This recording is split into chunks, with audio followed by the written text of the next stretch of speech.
blackness, as is again negative. Go on, brother. This is Isaiah chapter 8, verse 20. It says, to the law and to the testimony, if they speak not according to this word, if they speak not according to this word, go on. It is because there is no light in them. Because there is no light in them, and if there's no light, there is darkness. But we're a people of light. We're a people of life in itself. So again, when you're calling, and this is why our people are in the situation they're in, because you got to be careful what you call yourself, man. That's another thing that our people don't understand. Whatever you call yourself, that's what you're going to become. So if I'm walking around and I'm black and I'm proud and I'm black, I'm going to take on that vibration of being black. Yeah, there's a spirit, it's spiritual. Exactly. You know what I mean? Like the word gay. The word gay is now meant to mean like homosexual. Yeah, back in the day, it was gay. Happy, yeah. You know what I mean? And our people are conditioned to think that. So you need to be careful how you refer to yourself. If you say you're an Israelite, you're trying to say you have a history. You understand? Well now, this is give me Song of Solomon song 5 and 11. This is Songs of Solomon 5. And then what? Salakia, man, Salakia. And could I just add on? Could you just like tell the brother what you was about to say? Because what you was about to say was heavy, because it's a psychological thing. Right. Yeah, because he's so-called white man. You're not gonna see the word white man in it. What you're gonna see is the serpent, the wicked, the proud, or Esau, the Edomites. That's who they are. Ites, the Elamites, the Moabites, Hamites, Israelites. That's what we are. We descend from a man called Yahawah or Yaakov. Yeah. A so-called black man by the name of Yaakov. That's what we call the Israelites. And our very identity has been taken from us, man. They whipped us. They took it all out of us. Our language. They took everything. Called us African Americans, Negroes. You know. It's very important. They know who we are. They knew who we were before we knew who we were, man. In slavery. You know what I mean? So. This is Solomon's song, chapter 5, verse 11. This is Wisdom of Solomon 5 and 11. His head is as most fine gold. His locks are bushy and black as a raven. That's a description of us. But, so you think that the Bible is a white people's book? No, it was our book. And they took our book. They took our book and they lied about our book. And the Bible is full of mysteries. When you first get hold of the Bible, you're not going to understand it until you have somebody to break it down to you. Now listen, and we've been looking to the devil, the serpent, to tell us the truth of the Bible. Right. So we've been thinking, oh, yeah, that's white man's book. No, it's the opposite. It was our book, and they've been lying about it. Do you understand what I'm saying? So this is what I'm trying to say. We got to know the truth. The truth is coming from us, the prophets. You understand? Esau, the serpent, someone get me that Esau, precept. This is 1 Maccabees chapter 3 and 48. And they laid open the book of the law, wherein the heathen had sought to paint the likeness of their images. Yeah, so Esau, when he came out of the caves and started taking down certain strongholds in Europe, like Constantinople, Spain, France, all these places, they saw nothing but our artwork. For 1,000 years worth of artwork they saw. So what do you think they are? Statues of broad noses, thick lips. So what they do, they didn't have nothing to show for themselves. So they put themselves where we were. Do you understand? And they told the world that, you know, God is white, a naked white man flying in the sky touching Adam, another naked, that whole homo, you know what I mean? Profaning sacred things, man. He's the wicked, the deceiver. So that's how deep it is. He's been working so hard to keep this hidden from global knowledge because he's afraid of something. Esau's very much afraid. So why would he give you a book? Not even if you're thinking, why would they let you have that book then? Why would they have if they knew? Yeah, because that's the best way to hide the truth. Put it right up on the nose. You can shake, don't read it. That's what Esau does. That's what the white man does. He'll tell you something not good for you and still give it to you. You know, people are dumb. You'll still take it. That's how the white man is. They say if you want to hide it from a black man, put it in a book. That's true. And plus, he's been pouring drugs into our communities. Abortion clinics. He's been destroying us. So he's thinking, nah, there's no way these people are going to wake up to this. Right. But little did he know that the Most High, the so-called white man can't get rid of prophecy. Go on. This is Matthew 24:35. Heaven and earth shall pass away, but my words shall not pass away. Right, so the Most High is everything. But now this is Deuteronomy, right, 33 verse 29, right? Happy art thou, O Israel, who is like unto thee, O people saved by Yahawah, the shield of thy help, and who is the sword of thy excellency, and thine enemies shall be found liars unto thee. And thou shalt tread upon their high places, so our enemies are found to be liars unto us. And even in Salaki, brother, and even when you look at the term white is also the opposite of what the term black represents. Now the color white, it talks about that in the scriptures. If you can, brother, get Daniel 12. Let me just get something real quick, Okay. and then I'll give it back to you. Come. This is Yeah, I just want to just elaborate a little bit, bro. Right? Because colors have a vibration, like I was talking about earlier before, and the so-called white man, they didn't start calling themselves white until 1681. Okay, which the brother Malcolm, brought that out. Shalom to the brother, so he brought it out. So when you look at the term white, there's positive vibrations under that term white, right. And that was to basically keep themselves in a more of a superior kind of angelical sense. But Purity. in reality, when you're dealing with the vibration of colors, as the scripture says that we are, right? We're actually the real white people, because we're the people of righteousness and light. Pure. They're the real black people. They're the black people. Exactly. Look at that. Check that out. Yeah. Yeah, come. Right. Yeah, you got your brother. This is Baruch chapter 2, verse 29. Mm-hmm. If ye will not hear my voice, surely this very great multitude shall be turned into a small number among the nations where I will scatter them. Yeah. Right? For I knew that they would not hear me, because it is a stiff-necked people. Yeah. We're very stiff-necked.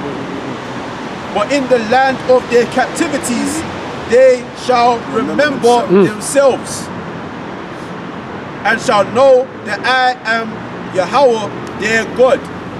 So we're going to come back to who we once were in the land of we were captivated here, in America, in Jamaica, in the land of their captivities. We're going to remember that we're not Jamaican, we're not Caribbeans and African Americans.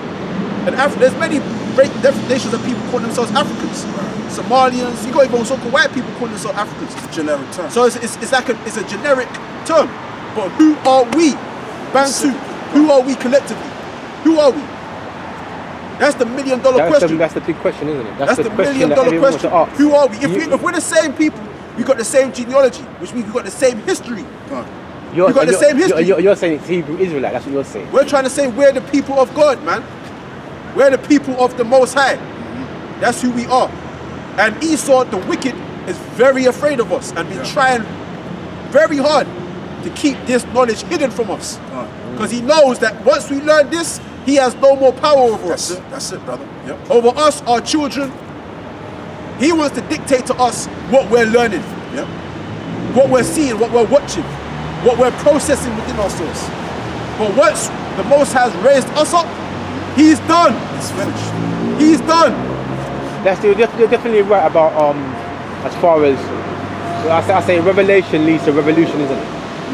The revealing. Yeah. So from you get something revealed to you, then a revolution should happen, isn't it? Right. But and of course that happens spiritually, and then physically. So we're gonna have to bust a gun one time, isn't it? But that time's gonna come when Yahawashi comes, when that's one thing we've been. That's where we don't agree. Well, you've been saying you don't agree with the Israelite, but now you're starting to see it. I don't believe. I agree with a lot of the aspects, but I don't agree with the fact that you're saying that. Yahawashi will come down and help us with it. I don't see that's gonna happen. Bro, trust me. When I first came to the truth, I was teaching this truth, right? Yeah. But I was a little bit shady on the chariots, so I didn't really teach that as much because it took a while for me to accept that the Lord's gonna come with chariots, what the white man calls UFOs. No disrespect. Do you know how far-fetched that sounds to some people? Woo! Exactly. That's beautiful, brother. And it sounds far-fetched. I know, because I was just like that. Like, you know what Trust me. I was like, how can I make somebody believe that if I don't? Rano, all right, you know what I mean? You're being, okay. So I didn't really teach that part of the knowledge at first. I taught that we the Israelites got repaired and everything like the kingdom. But I didn't teach the so-called UFOs being the chariots of God yet. I felt far-fetched with that too. So but trust me, we've seen them. And he's gonna start laughing. He's like, I'm not laughing. We've seen them. If that's the truth. Oh, look, let me break it down. Go.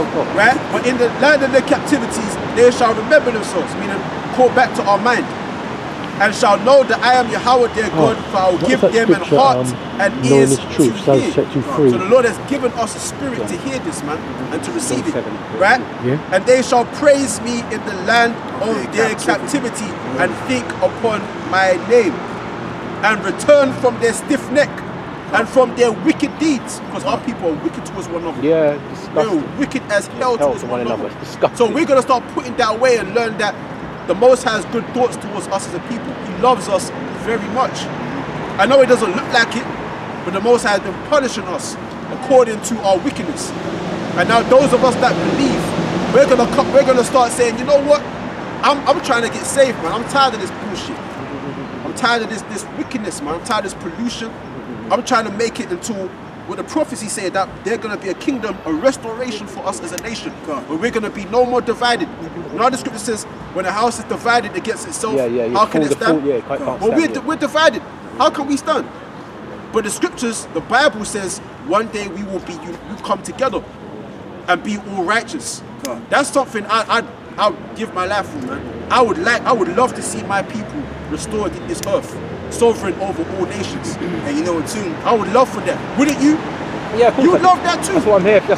When the Bible speaks of it, this is the intent of God Himself. It's a lot, your brother, as well, because before our people get saved, they have to put the right uniform on. That means you got to do with being calling yourself black. You got to do with calling yourself African. All of these terms, they got to go. Because even the term Africa goes back to another so-called white man. The term Africa goes back to a Roman general by the name of Neo-Scyphicus Africanus. And you got our people in America calling themselves American, which America goes back to Italian navigator, Americo Vespucci. And the word America actually means bitter. Yeah. So when you're calling yourself African American, I'm just using, that's the the African thing is all debatable. That's all BS, man. It's all BS. No, the African thing is debatable, isn't it? Some people say that Africa was. Nah, but what I'm saying, bro, like what he was going into earlier before, there's different nations in Africa. There's different nations. You have the Hamites there, and you also have the Hebrews that are there. But if I can, just real quick, I want to read this real quick because I want to also make another point. Yeah. On the term white, your Daniel's 12. Which verse? From one? You know it says it says that the righteous shall be made. Right? This is very important that you learn, you understand that. You won't receive it all at first. In verse 3, yeah. This period, man. Come. Right, this is Daniel chapter 12, verse 3. Actually, let me start from 2, it's better. And many of them that sleep in the dust of the earth shall awake, some to everlasting life, some to everlasting... No, not that. You know where it says they shall be made white. And they shall shine as the brightness. Yeah, get that, bro. Yeah, I'm just reading 2 into it. Okay. So, and some shall... I'll go from verse 3. And they shall be wise, and they that be wise shall shine as the brightness of the firmament. So check this out. It says, they that be wise shall shine as the bright of the firmament. Go on. And they that turn many to righteousness, as the stars forever and ever. Okay, go on. But thou, O Daniel, shut up the words and seal this book, even to the time of the end. Okay. And many shall run to and fro, and knowledge shall be increased. Yeah, go on. Then I, Daniel, looked, and behold, and there stood other two, one on this side. Is it going into what I'm going into? Is it the term white should be there? It says many shall be made white. Oh, that's in Revelations, bro. It's in Revelations. That's in Revelation. Revelation 18 or 20. The 19, I think. It's like 11 times. It's in 19. Yeah, it's in 19. Okay. Revelations 19 and 7. That's the one right there. That's in Daniel's son. No, it's Revelations. The wicked shall do wickedly. That's the one I wanted. But you can get that. You can get that too because it says many turn clean and white. No, you could get that as well. But there's one in Daniel's 12 where it says he just quoted it because I was thinking about that, but I couldn't really cover it in my head. That's the one I want. But you can get that as well because That's a good precept too. But yeah, I want you to get this stuff. Yeah, go ahead. This Whoever got it now. is Daniel 12 and 10. Many shall be purified and That's the made one. white Right. and tread. So read it slowly, so he can understand what I'm saying. Go on, brother. Daniel 12 and 10. Yeah. Many shall be purified and made So it white. says, many shall be purified and made white, I tell you what's happening to you. symbolizing the color, symbolizing purity. Made black white. symbolizing Made filth. white. That's esoteric meaning, isn't it? Made white. That's esoteric. Yeah, made esoteric. white simply means to be made pure. Yeah. Because Isaiah even make, I'll get into that later on, but let's finish this, brother. And many shall be purified and made white and tried. And tried. Go on. But the wicked shall do wickedly, Yeah. and none of the wicked shall understand. Yeah, so the righteous will be considered white. In other words, in terms of the vibration of the color, which is also symbolic, which means purity. And the word, what is it? The word white also means laban, which is quite similar to the word tahar, which means pure. All right, so when you become a part of this truth and you become awakened again into this knowledge and this understanding, you become pure. In other words, representing the color white. You become white, representing pure. That's how I should say. Revelations 19 and 7, right? Yeah. Let us be glad and rejoice and give honor to him, for the marriage of the Lamb is come, Right. and his wife hath made herself ready, right? And to her was granted that she should be arrayed in fine linen, Right. clean and white. Clean and white. You see what I'm saying? Go on, brother. For the fine linen is the righteousness of saints. Right, for the fine linen is the righteousness of saints. So let's go back to Esau now. Now these Edomites, they call themselves white to get away from who they really are. Yeah, Because fugitives. because right, according to Genesis 4, Genesis. Cain, right? Cain was a fugitive running from judgment. So what Esau has been doing all of this time, not only has he been deceiving our people to not associate with this doctrine, going back to what the brother was saying, because if we do associate with this doctrine, that means that this place is done. And at the same time, Esau tried very well hard to get away with the term red, because ultimately their real nationality is that of the Edomites. And the word Edom, which means red, which the color red also symbolizes sin. So the reason why they call themselves white, to disassociate from calling themselves the people of sin. Yeah. That's why you have all of these terms, black, white. And when you read the scriptures, there's no ancient people called the ancient black people. Yeah, yeah. It doesn't exist. The ancient white people. Or the ancient white people. That's bullshit. Because Esau had many different identities. He called himself Yes. Caucasians, Romans, but they were originally the Edomites. Come. But get that scripture. You want Zechariah 5? Then I turned and lifted up mine eyes Right. and looked, and behold, a flying roll. So he looked up and saw a flying roll. And he said unto me, What seest thou? And I answered, and I see a flying roll. The length thereof is 20 cubits, and the breadth thereof 10 cubits. Then said he unto me, This is the curse that goeth forth over all the face of the earth. So you hear that? So it said, this is the curse that goeth over the face of the whole earth. Because it's going to be an international deliverance, where the elect, those that believe among our people scattered to the four corners, are going to be beamed up, saved from nuclear fire, which will be the end of this time, the end of Esau's wicked reign on this earth. I understand what you're saying. His reign is going to done, but it's going to be nature that's going to done his reign. How do you say that? You know what I mean? Like, even in your pestilence, like COVID-19, the kind of diseases, they're the Black Death, things like that, and that's how we will be saved. So it's going to be nature that's going to deal with him, because he's against nature, isn't he? Yeah. He's a destroyer of that. Yeah. So what happened is nature will deal with him. That's what I see. Yeah, but that's how the Most High deals. He puts a spirit upon people to fulfill His will. So you see this course in this Third World War. What's happening? The Most High is putting a spirit on the nations, putting it within their minds and spirits to do these things, to conjure up for war, to fulfill what is written within this book. Now this is Isaiah. This is Isaiah 13, verse 1. Let's start from verse 3. I have commanded my sanctified ones, I have also called my mighty ones for mine anger, even them that rejoice in my highness. The Most High has got spirits that He's going to put on people to gather up for this Third World War, right? Have the noise of a multitude in the mountains, like as of a great people, a tumultuous noise of the kingdoms of nations gathered together. Yahawah of hosts mustereth the host of the battle. So it's the Most High that's mustering the spirits of the nations to gather for this Third World War. So it says, they come from a far country, from the end of heaven, even the Lord and the weapons of his indignation to destroy the whole land. What has that destructive capability to destroy everything that's on land? You're talking about buildings, nuclear trees, weapons, grass, concrete. But everything will get wiped out. That's nuclear technology. But so is Mother Nature. No, Mother Nature can do exactly the same thing. How's Mother Nature gonna wipe out everything? What, an earthquake can't wipe out everything? Do you mean everything get melted? Oh no. Nuclear fire. You know what I'm saying? So it says, howl ye, for the day of Yahawah is at hand. It shall come as a destruction from the Almighty. When you say destruction, we're destruction. Because Esau has structured everything. But it's going to be destruction, destroyed. That says, therefore shall all hands be faint, and every man's heart shall melt for fire. And they shall be afraid, pangs and sorrows shall take hold of them.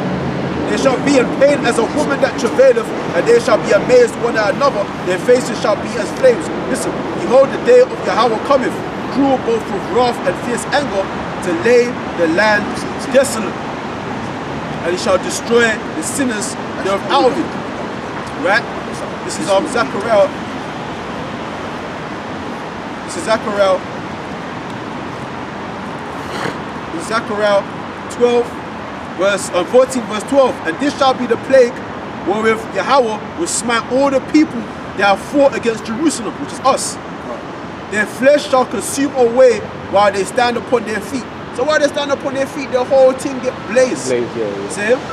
So and their eyes shall consume away in their holes, and their tongue shall consume away in their mouth. But someone speak. Yeah, so and also when you read the prophecy in the Old Testament as well, in the book of Jeremiah 16 and 14, it talks about, this is it right here, Jeremiah 16 and 14, it talks about how the Lord is going to deliver us from the land of the north and also the lands which we were scattered in as well. So how would that be done? That would have to be done by divine intervention by way of the chariots of the Lord, so to speak. That's the same way how we were delivered out of ancient Egypt. And it's kind of far-fetched because again, you gotta, as we all have to acknowledge, we've lost that knowledge. So as the Apostle Paul said, I don't mean to go off, but as the Apostle Paul said that there shall be a falling away first. What shall fall away first? Meaning we're gonna fall into people and also lose the knowledge of the spiritual power of our Creator. That's like saying if man believed in magic, man don't believe in that's a magic thing, isn't it? Yeah, but what I'm saying is the reason why you can't comprehend it because for so long time we've all been taught under the doctrine of Esau, and Esau is a very carnal man. So we as a people, we're naturally spiritual people. You understand? We saw miracles and all of that stuff during the time of Moses. And we're getting back to that all over again. But I just wanted to just read this and show you something. Right, this is the book of Jeremiah chapter 16 verse 14. Therefore, behold, the days come, saith Yahawah, that it shall be no more said that Yahawah liveth that brought up the children of Israel. Yeah, so that's not going to be remembered, the deliverance of us in Egypt. Because that's a great scenario that took place back then. 2 minutes but left. This scenario, our salvation, which is going to come in these times, is going to far surpass more. It's going to be more miraculous than the one at the first. The Egyptian salvation. Go on. Right, it says, brought the children of Israel out of the land of Egypt, but that Yahawah liveth that brought up the children of Israel from the lands of the north and from all the lands whither he had driven them. And I will bring them again into the land that I gave unto their fathers. Exactly, because it was the Lord that scattered us. It was him. It wasn't really these nations. Now you could say it was these nations, but you got to go up a little bit. Who put the spirit on these nations to conquer us in the first place and then to scatter us as well? It was the Heavenly Father. So by the Heavenly Father, it's going to be the same thing by him gathering us from all of the lands which we were scattered abroad in. Go on, let's read some more now. Okay, Behold, I will send for many fishers, saith Yahawah, Right. and they shall fish them. And after I will send many hunters. Yeah, so we're fishing right now. You have a lot of men, as you've seen the Israelites, but there's different groups of Israelites, as we spoke about only before, and they believe what they believe in, but what we believe is the whole reality of what's going on and this truth in totality. This is why when you came up the other week, you had an issue with accepting certain Edomites, not Edomites, but our people looking like so-called white people, because what we do with reality. We're not going to be telling you things that's not real. Our people are scattered abroad among so-called white people. Even in England, you got a lot of our people that get it in with white women. So let's just say you have a white woman, which it happens a lot of the times anyway. You have a child, and the child looks most likely. Hear what I'm saying though? You have a child, but it looks like a white. It looks just like the mom, straight up like the mom. Doesn't even have your genes in it. Okay, your features. Right. Yeah. Thank you, brother. So you got kids like that are like that. I've seen one so-called black guy with a Chinese woman, and the kids look straight up Chinese. You wouldn't even know that father was so-called black man. I think you might have another If you time. saw the kids separate. So you got that situation. You got our people that look like so-called white people that are actually our people. That's just the reality. Gentiles. Okay. But let's go back to this, brother. Thank you. Yeah, brother. Let's get the shipments on the chariots now. Shall I continue Jeremiah? Or do you want to the chariots? Yeah, get some more chariots. Zechariah 5. Yeah, you can get that. Zechariah 5. Then I turned and lifted up my eyes and looked, and behold, a flying roll. And he said unto me, What seest thou? And I answered, I see a flying roll. Right, I see a flying roll, because during that time there was no airplanes, there was no helicopters flying around at that time, so something else had to been flying during that time, and it was definitely a chariot. It was what you call, as what people call today, UFOs or UEPs. I think it's UEPs or UIPs. Yeah. Go on, bro. You got some more now. It's Isaiah 66 verse 15. On the point, you're going. Isaiah chapter 66 verse 15. For behold, Yahawah will come with fire, and with his chariots like a whirlwind, Yeah. to render his anger with fury, and his rebuke with flames of fire. Because what it is with our people have been taught under Esau, and Esau's a very, like I was explaining to the brother, right? Esau's a very carnal man.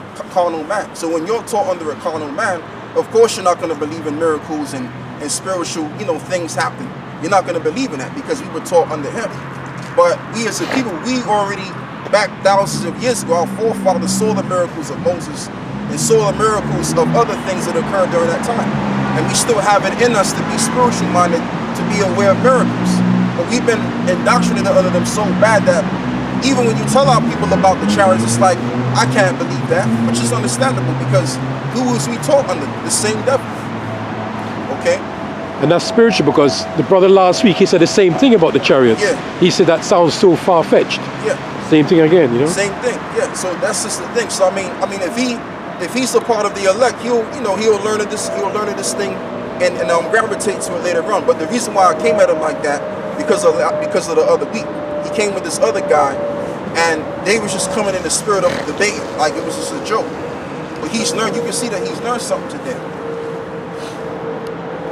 So they shall be amazed at the strangeness of his salvation. That's another one. So how are they going to be amazed of our salvation? Because you gotta be a madman. Because we don't think that we're crazy. If you see your brothers here, we think that we're sane, man. But we are sane, brother. We are sane.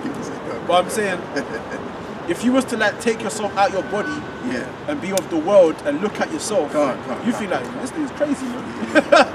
You know what I mean? So we don't think that we're crazy, because we're not crazy.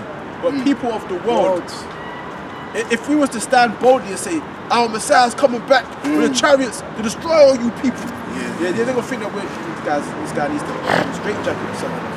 He needs to be given to the white jackets. Yeah. A muzzle over his face, man. You know what I'm saying? Tied up and shit. Go on. This is Ephesians chapter 2 verse 8. For by grace ye are saved through faith, and that it is not of yourselves, but it is the gift of the Most High. Nice. See that? See? Like that. That's beautiful. It's a gift, man. You know what I'm saying? And what's going to save us is faith, man. having that, when I spoke that scripture about the child, the little children, you have to be like little children to make it to the kingdom. And child has faith, man. You see, when you're born into this world, you're like a child. You believe anything. You believe in Santa Claus. You believe that when you lose your teeth, you put it under the I used pillow, to do that. and you think that the tooth fairy is gonna put money. Because my dad used to do that. When I lose my teeth, I put it under the pillow. I wake up here, and it'd be like £5 or £1 under the pillow. And I used to be like, yeah, I can't wait for my teeth to fall out. So I keep more money. You know what I mean? So when you're a child, you believe in these things. Santa Claus, you believe in you have a childlike faith, man. You play with action super toy heroes, you know, the little action figures, man. You know what I mean? Excuse me. Even that Santa Do you Claus, understand? too. So it's only when you start growing up, man, and you start to go to school, you learn science and maths, you go down a level, man. Your mind doesn't go to the top floor like how it used to when you was a child. You know, your mind can't elevate and go far and beyond. Now that you're growing up and you go into Esau's world, your mind has limitations. Yes. Esau limits your belief. He limits your faith. It says, oh, that's bullshit. That don't happen. That don't exist. You know what I'm saying? And it conditions you into a very slave box way of thinking. Yeah. But as you grow older, you lose faith. You lose faith, man. So you have to be converted and come out of the spirit of this world and come back onto this truth, which allows your mind to be limitless. And that's very You true. do all things in Yahawashi. You can believe. You know what I mean? And that's very true. You just said that because it's basically what Esau does. Esau gives you all kind of nonsense as they tell you, as they show you in school, and all of that stuff. It just dwindles your faith, because if you have high-powered faith, you're going to believe that you can take this man down, and quite frankly, you probably will if most people have the same amount of faith. So to keep people in a slave-minded condition, that would then continue. That would then basically they would get a sense of feeling, you know, at peace. But if you got all of these people walking around with above the limit kind of amount of faith, these devils, they're going to be worrying about, man, I wonder if people are going to take us over, because they're already paranoid of that already. You know, so that's how you. That's another technique on how you enslave somebody, is by taking away their faith from them. Yeah. Bishop? Go on, bro. Matthew 21 and 21 says, Yahawashi answered and said unto them, Verily I say unto you, if you have faith and doubt not, ye shall not only do this which is done to the fig tree, but also if ye shall say unto this mountain, Be thou removed and be thou cast unto the sea, it shall be done. That reminds me of when Neo was building up he was coming to understand about the supernatural, and he went to the oracle and he saw in the room people, little kids playing with spoons and bending spoons, and he tried to do it, and he couldn't do it, and the oracle said to him, there is no spoon, there is no spoon. Wow, that's deep, that's deep. And then he, in his mind, he got it in his mind, and he started to do it. And then throughout, when he was coming into himself, he understood that he has to say, it kept coming to him, there is no spoon, there is no spoon. So in other words, to believe something, you got to cast out reality and take on faith. And that's another thing as well. I mean, and you know, you could deal with reality, but also know and understand that there's within reality, because you know, like the saying goes, reality is stranger than fiction. Anything is capable of happening in the real world. So in the real world, the thing that is considered impossible is possible. As the scripture says, there's nothing impossible with the Most High. Oh yeah, brother, get this. Yeah. This is the book of 1 John chapter 5 verse 10. It's still on. He that believeth on the Son of the Most High hath the witness in himself. He that believeth not on the Most High hath made him a liar. Yes, I mean, when you become a Hebrew Israelite, it's not about just learning I mean, you look good. Of course, you're gonna learn the basics and all of that stuff. But when you really dig deep, you're supposed to believe